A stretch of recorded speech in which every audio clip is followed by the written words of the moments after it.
আমার বাবা একজন সত্যিকারের ফটোগ্রাফার। আমিও একদিন ওনার মতো প্যাশনেট ফটোগ্রাফার হতে চাই।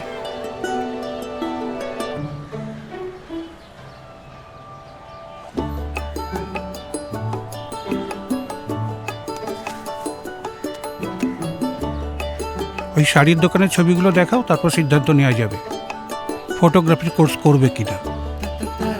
হ্যাঁ, শাড়ির দোকান, শাড়ির দোকান, শাড়ির দোকান, শাড়ির দোকান। হ্যাঁ,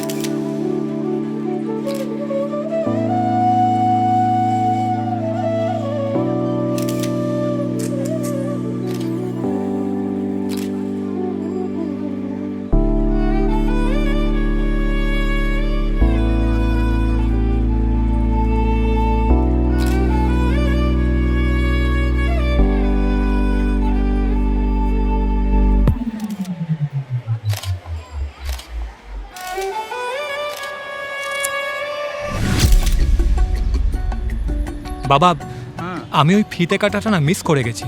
ফিতে কাটাটা বাদ দাও, কিন্তু ওদের হাসিটা কোথায়? আহ, আহ, আমি আসলে ওদের হাসির কারণটাই তুলতে চেয়েছি। এই দেখো, এই দেখো। হ্যাঁ, এগুলো সব এটার থেকে এসছে। আমাদের এই স্বপ্ন সত্যি হলো শুধুমাত্র দিদির জন্য। এই লক্ষ্মীর ভাণ্ডারের টাকা জমিয়েই তো এটা করতে পারলাম, তাই না? চলো সবাই মিলে লক্ষ্মীর ভাণ্ডারের জন্য দিদিকে ধন্যবাদ জানাই। থ্যাংক ইউ দিদি। এখন ট্রাক্টর পুজোর ছবিগুলো আমাকে কম্পিউটারে বড় করে দেখাও।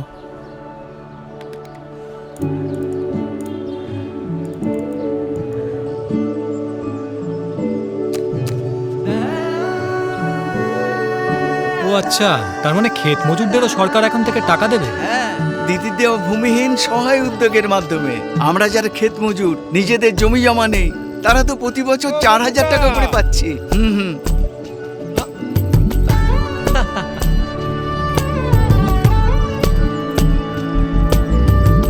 বিবেক, ও হ্যাঁ,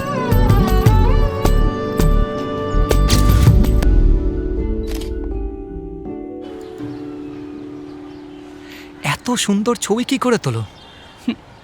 স্কুলের ছবিগুলো কোথায়?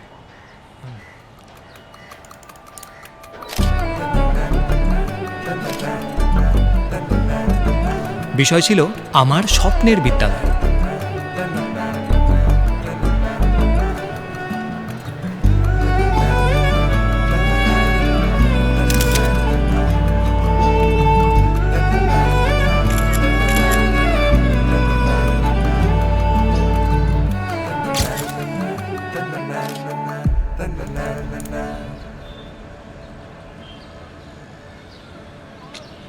মুখে হাসিটা কোথায়? হাসিটা ইম্পর্টেন্ট।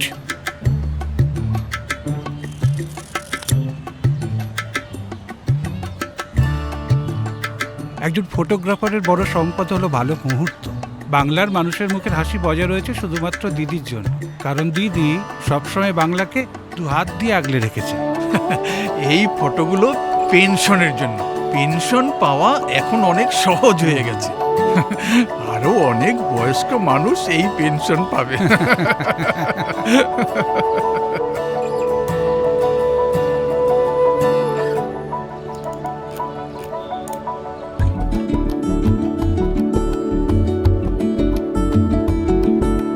সবাই চেয়ে বসো, চেয়ে বসো, চেয়ে বসো। আরে আরে আরে বসো না। দাদু কই? এই সাবধানে সাবধানে। দিদির সরকার বাংলার সবার বাড়িতে খাবার জলের কানেকশন পৌঁছে দিচ্ছে, আর আমরা সেই জল নষ্ট করছি।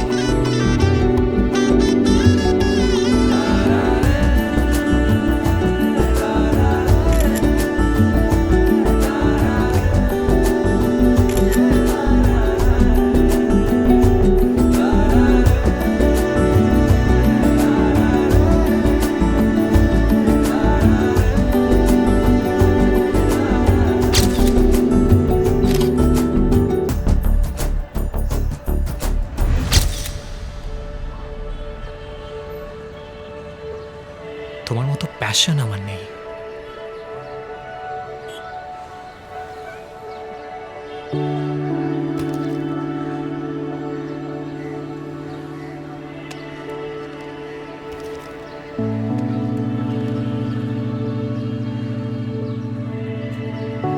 ভালো ফটোগ্রাফি করার একটা ছোট ট্রিক আছে। তোমাকে তোমার সাবজেক্টের ভবিষ্যৎটা জানতে হবে। ধৈর্য ধরো আর মুহূর্তগুলোকে ক্লিক করো।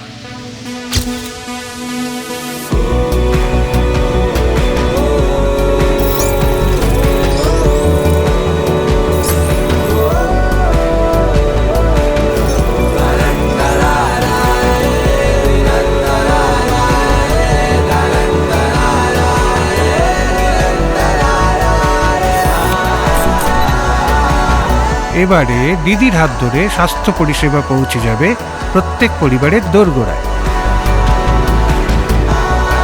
রাজ্যে 7টা নতুন জেলা তৈরি হচ্ছে। ব্যাস, তাহলে আর এত ভেবো না, আমার ট্রিকটা শুধু মনে রেখো। আমাদের রাজ্যের ভবিষ্যৎ বাংলা হয়ে উঠবে পূর্বের বাণিজ্য দিশারি। আমাদের বাংলা নতুন উচ্চতায় পৌঁছবে। দিদি নিজে প্রতিজ্ঞা করেছেন এই সব স্বপ্ন পূরণ করার, আর দিদি কথা দিয়ে কথা রাখেন।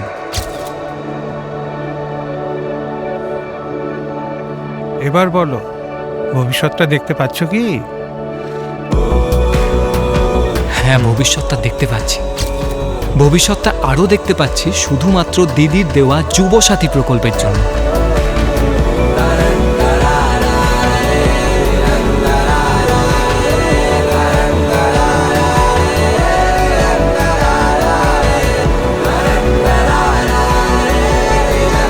দিদির 10 প্রতিজ্ঞায় উন্নয়ন হবে আবার বাংলায়।